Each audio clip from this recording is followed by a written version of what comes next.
구독 안 눌러주신 분들 구독 부탁드리고요. 좋아요 한 번씩 부탁드립니다. 오늘도 시청 감사합니다. 안녕하세요, 첼리브라입니다. 여러분들 모두 다 저도 마찬가지지만 힘든 시간을 지금 다 보내고 계실 거예요 아마.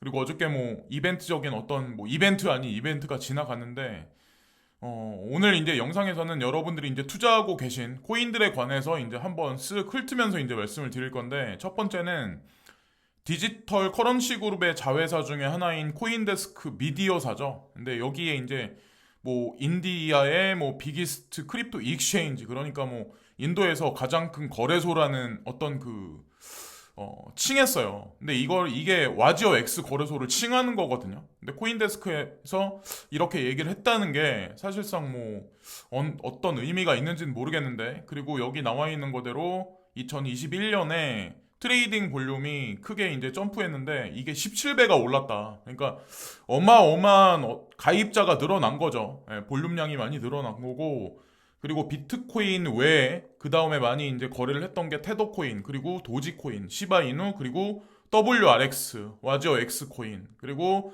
마틱 토큰, 마틱 여관에서 거래를 많이 했었다. 그래서 이걸 순서대로 나열을 하더라고요. 근데 WRX는 그렇다 치고 인도 거래소 코인이고 앞으로 잘 될 거는 100% 확실한 거니까. 근데 중요한 거는 이 폴리곤 있죠, 폴리곤. 폴리곤도 인도인들이 많이 집중을 많이 하나 봐요. 그리고 참고로 이 폴리곤 같은 경우도 인도인이 제가 알기로 베이스가 이제 깔려 있는 코인, 인도가 이제 베이스로 깔려 있는 코인으로 알고 있어요. 개발자들도 그렇고. 그래서 폴리곤도 놓치지 마시고 쭉 계속해서 저점이 올 때마다 야금야금 지속적으로 매집을 해두시면 분명히 효자 노릇을 할 거고. 그리고 이제 왜 이제 중요하냐, 오늘도 이제 참고적인 자료를 하나 또 갖고 와서 말씀드릴 건데, 2020년에 13.8억 명이었어요, 인도인 인구가. 그래서 전 세계에서 아마 가장 인구 상승률이 높은 나라고, 이제 중요한 게 두 번째가 14억 명, 중국 같은 경우, 그리고 미국이 3억 명 정도 돼요. 지금 현재 이제 상황이. 그래서 앞으로 이제 우리가 많이 봐야 될 게 뭐냐면, 인도 시장에 관해서 제가 예전에 이 인도 인구에 관한 피라미드형을 제가 보여드린 적이 있는데, 1950년에는 그냥 이렇게 피라미드 형태, 근데 2050년이 되면서 약간의 항아리 모양인데, 여기 보면 중년서부터 청년층이 조금 더 두껍죠. 예. 근데 보통 대부분의 선진국은 아마도 윗부분이 엄청 불룩해질 거예요, 2050년이 되면. 그 얘기는 나이 많은 사람들이 경제 주체가 될 가능성이 높다는 거죠. 선진국이든 대부분의 국가는. 근데 인도는 그래도 그냥 인구 피라미드 상 봤을 때 젊죠. 나라 자체가 젊다는 얘기예요. 2050년까지 간다고 하더라도.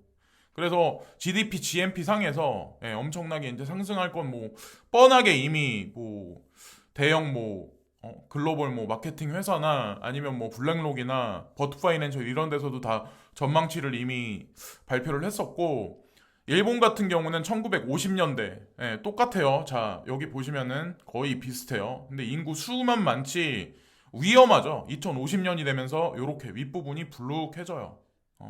그래서 어쨌건 제가 말씀드리는 요거를 이제 비교해 보시면 아마 제가 왜 그런 말씀을 드린지 아마 인지를 하실 거예요. 그리고 우리는 인도가 되게 못 사는 나라다, 그리고 인재가 없는 나라다라고 이제 생각을 하지만, 제가 인도 했었던 그런 이유가, 실리콘밸리에서 일하고 있는 인디안들이 30% 정도, 30%가 넘습니까? 라고 질문하니까 누군가가 대답을 했어요. 이게 만약 기술 관련된 일꾼들 하고 파운더들 이라고 한다면 오브코스 맞다고, 이렇게 이제 얘기를 하거든요. 그래서 이런 거에 관해서 의구심을 가지시는 분들도 분명히 계시겠지만, 어쨌건 실리콘밸리나 아니면 제가 알기로는 전 세계 복제 약품 시장에서도 인도가 차지하는 비율이 되게 높은 걸로 알고 있거든요. 그래서 어쨌건 실리콘밸리에서도 이렇게 많은 사람들이 일을 하고 있었다. 그거를 이제 보시면 되고, 이제 XRP에 관한 소식을 제가 이제 말씀드리려고 하는데, 여기 이제 리플에 관한 소식이 나왔는데, 이게 아마 XRP 투자하고 계신 분들한테는 되게 중요할 거예요. 날짜적인 관점에서. 원래는 예약돼 있던 게 1월 14일이었는데 이게 1월 19일로 옮겨졌대요. 그래서 5일 차이인데 뭐 별 뭐 그건 없죠. 근데 중요한 게 이때 안 날 수도 있지만 제가 개인적으로 보기에는 3월 달 이내에는 아마 판명이 날 거예요. 아무리 이게 소송이 늦춰진다고 하더라도. 그러니까 3월 달이 제가 보는 시점에서 전 세계 이 규제안이 확실해지는 게 완전히 100% 확실해지는 시점이 3월 달이거든요. 제가 이제 인도 뉴스를 보니까 예전에 이제 그거를 되짚어서 짜맞춰 보기를 하니까 그렇더라고요. 그래서 어쨌건 언제까지 이 소송 갖다 계속 질질 끌겠어요. 어차피 제 눈에는 처음에 소송에 걸렸을 때부터 짜고 치는 고스톱이라고 생각이 됐는데 시간이 흘러가면서는 더 그게 확실해졌고 지금 현재는 제가 보니까 요즘에 리플사에서 뉴스가 나오는 게 아무것도 없더라고요. 호재거리가 나오는 게 아무것도 없어요. 그 얘기는 그러니까 뭐 가격상으로도 아마 앞으로 흔들 가능성이 높고 가격으로 만약에 흔든다는 얘기는 결정 나는 시점이 가까워진다는 얘기라고 그런 관점으로 향후를 보시면 어떨까라는 생각을 합니다. 그래서 며칠 남지도 않았어요. 예, 지금 뭐 오늘이 17일 날이니까 뭐그 기껏해야 뭐 한 달 이내네요. 지금 보니까. 그래서 여태까지 견디었으니까 조금만 더 견뎌보자. 그렇게 말씀을 드리고 싶고 그리고 파일 코인에 관해서도 이제 궁금하시고 걱정하시는 분들이 아마 되게 많을 거예요. 근데 제가 늘상 말씀드리지만 이게 내가 지금 몇 프로 물려 있는 게 중요한 게 아니라 내가 이거를 어느 시점까지 홀딩을 했을 때 이게 과연 몇 프로까지 올라갈까? 그리고 이게 끝까지 살아남을 수 있을까? 진짜 사용화 될 수 있을까? 이 관점으로 접근하시는 게 저는 더 맞다고 판단해요. 근데 이게 이 파일코인 같은 경우는 뉴욕시 공개 데이터를 제공하기 위한 실험 프로젝트에 착수를 합니다. 자, 미국 정부에서도 이거를 사용을 하는 것 같아요. 샘플링 테스트를 하는데 여기 이제 내용이 나와 있죠. 그래서 개방형 데이터를 분산해 앞으로 5년 동안 보관할 거고 이 프로젝트를 통해 뉴욕시는 무료로 분산 스토리지 기술과 이것이 시의 자산이 될 수 있고 정부 운영을 개선할 수 있는 방법을 탐색할 수가 있습니다.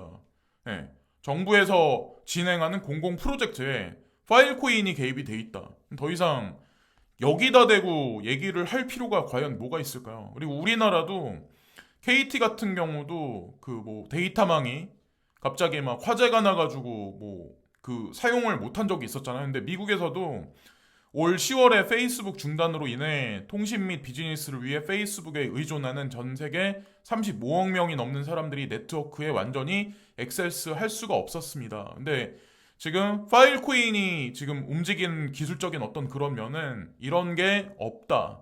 당연히 뭐 페이스북뿐만 아니라 아마존이나 뭐 다국적 기업들도 어쩔 수 없이 파일 코인이 움직이는 어떤 그 데이터베이스를 사용할 수밖에 없다. 그 기술 방식을 채용할 수밖에 없다라고 이제 저는 생각을 하거든요. 요거 하나만 봐도 우리가 알 수 있고 또 여기 이제 실제적인 어떤 그 데이터가 나와 있는데 아마존 S3를 사용하여 동일한 데이터를 저장하는 비용의 0.02%에 불과합니다. 그러니까 엄청나게 효율적이란 얘기죠. 파일 코인이 어떤 그 효율성이 그런 관점으로 보시면 되고 오픈 데이터는 뉴욕시 공공 데이터의 접근성, 책임성 및 투명성을 개선하기 위해 개발되었다.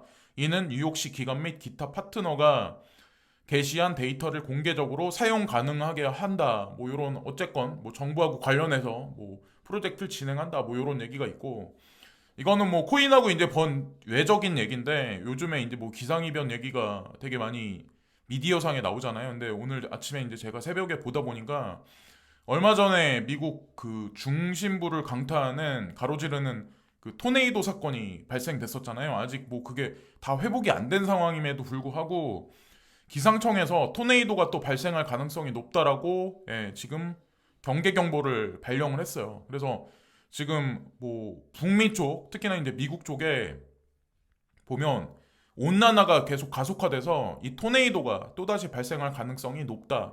어쨌건 이걸 뭐 주의해야 된다라고 이제 전 생각을 합니다. 어쨌건 이거는 미국만에 국한된 문제는 절대 아니라고 저는 생각을 합니다. 이게 아마 분명히 향후 5년간의 10년간의 수확량, 우리가 먹고 있는 농작물의 수확량하고도 밀접하게 분명히 관련이 돼 있어요. 그래서 어쨌건 인플레이션이 극도로 올 수밖에 없다는 거죠. 지금 뭐 연준에서는 뭐 인플레이션 때문에 뭐 돈을 뭐 금리 인상을 한다, 어쩐다, 저쩐다 하지만 곡물가는 올라갈 수밖에 없어요. 시간이 흘러가면 흘러갈수록. 그건 나중에 한번 지켜보세요. 짜장면 하나의 가격이 얼마까지 올라가는지. 자, 그래서 어쨌건 우리는 해칭하기 위해서 코인 투자를 반드시 해야 되고, 지진 문제도 여기 있는데 12월 14일 날 진도 7.3짜리가 인도네시아 인근에서 발생이 됐고, 5.7짜리가 12월 16일 날 발생됐어요. 그러니까 근데 또 진도 5.5짜리가 칠레에서 또 발생됐고, 불의 고리거든요 이게. 여기는 이제 북미 쪽이죠. 밑에 남미 쪽이죠. 근데 불의 고리에서 계속해서 빈번하게 지진이 계속 일어난다는 얘기는, 여진이라든가 뭐 이런 게 계속 일어난다는 얘기는 조만간이든 언젠가 한번 큰 게 한번 터지겠다는 얘기예요. 그게 어디서 터질지 모르죠. 근데 어쨌건 이거를 미리 대비를 해야 되는데, 어떤 분이 이제 저한테 구독자님 중에 한 분이 저한테 이제 좋은 글도 보내주시고, 화이팅 넘치는 어떤 그런, 저한테 이제 하여튼 뭐 기쁨을 주는 그런 뭐 메일도 주시는 분인데, 이분이 이제 궁금해 하시더라고요. 한국은 도대체 근데 이거는 구글링 좀만 해보셔도 아마 아실 수 있을 텐데, 특히나 여기 울산, 부산, 뭐 포항 요쪽 있죠. 요 경주 요쪽이 가장 지진대가 많아요. 가장 여태까지 가장 빈번했었고.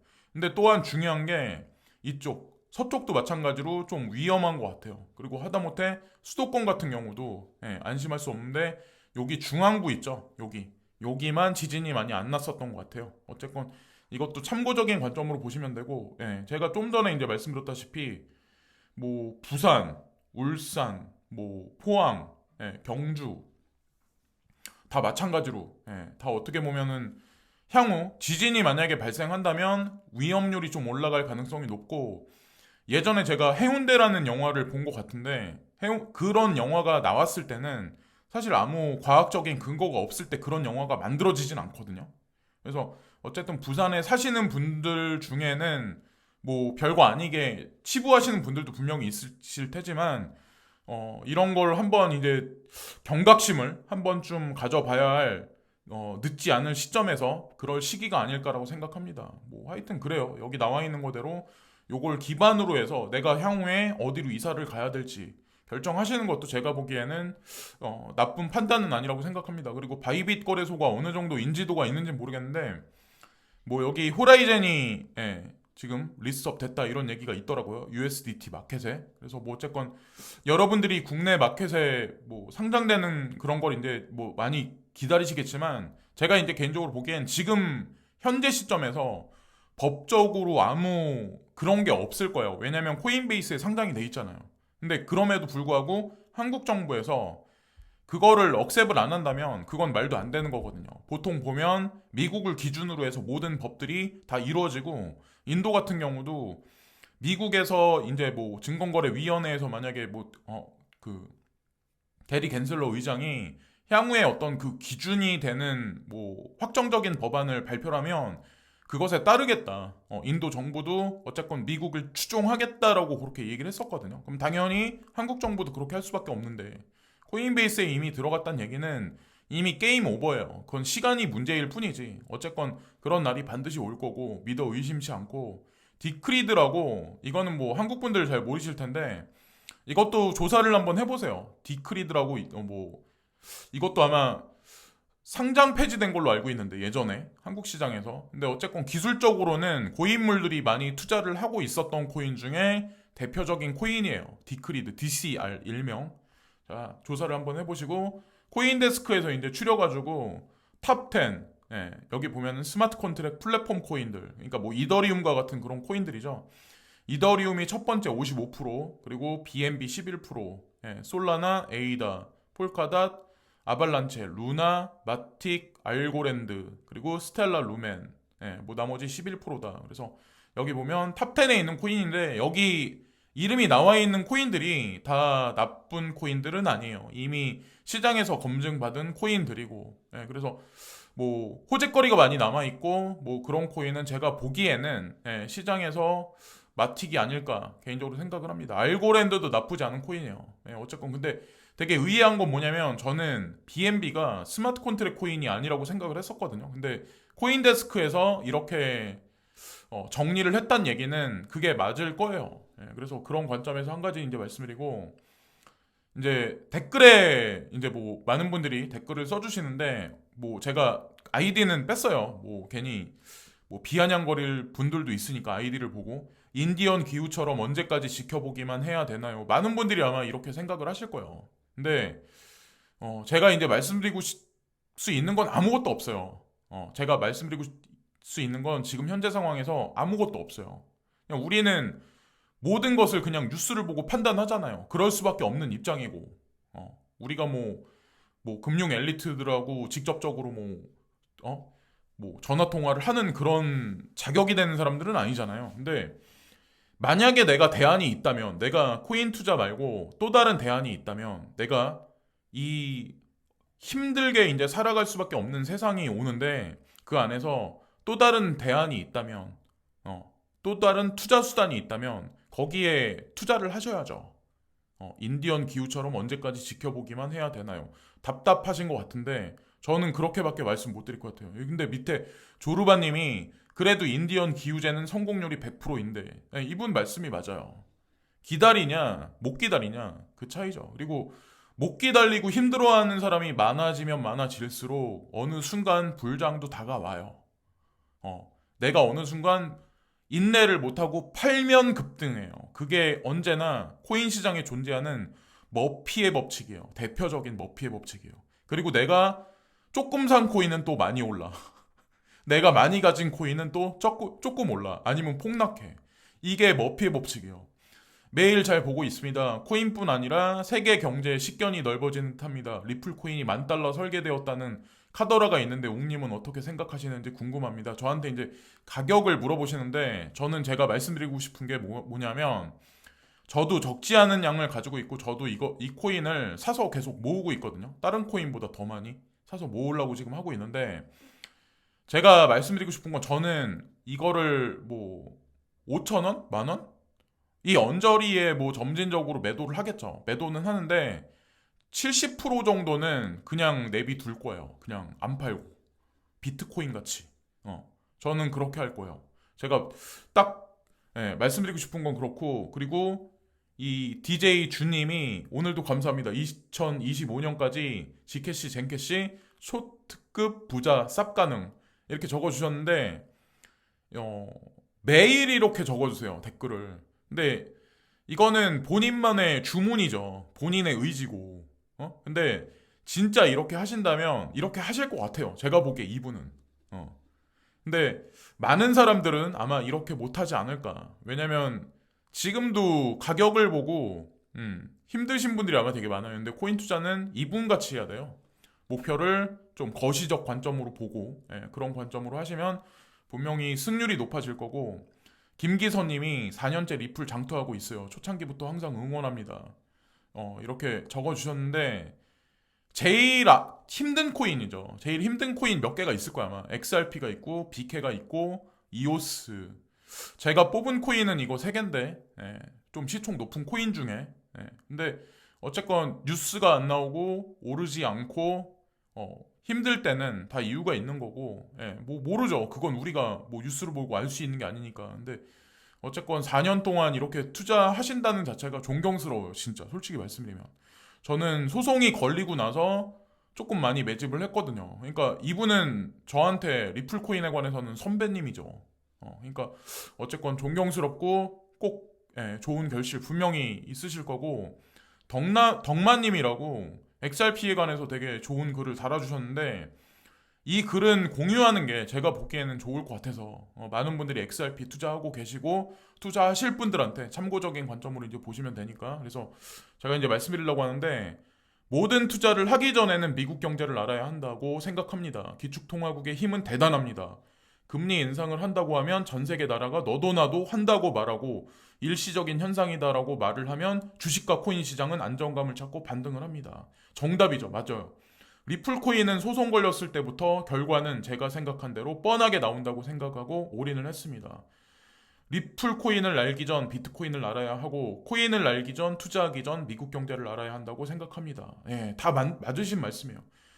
미국 부채는 현재 29조에 가까이 왔고 이대로 흘러간다면 파산 위기입니다. 하지만 이 위기를 부채를 갚기 위해서 자국 코인인 리플 코인을 CBDC에 사용할 가능성이 높다고 생각합니다. 이거는 정답이에요.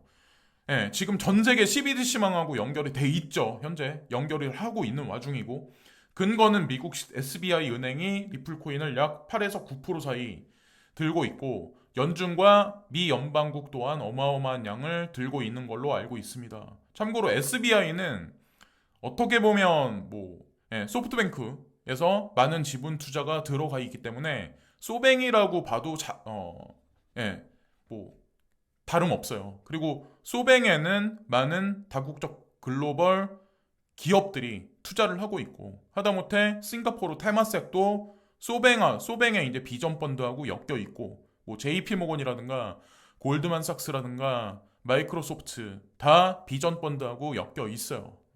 그러니까 어쨌든 그들도 다 관계가 돼 있는 거고 XRP하고 이제 관계가 돼 있는 거고 연준과 미 연방국 또한 어마어마한 양을 들고 있는 걸로 알고 있습니다. 과연 미국이 바보라서 소송 걸린 코인을 들고 있을까 생각을 하게 됩니다.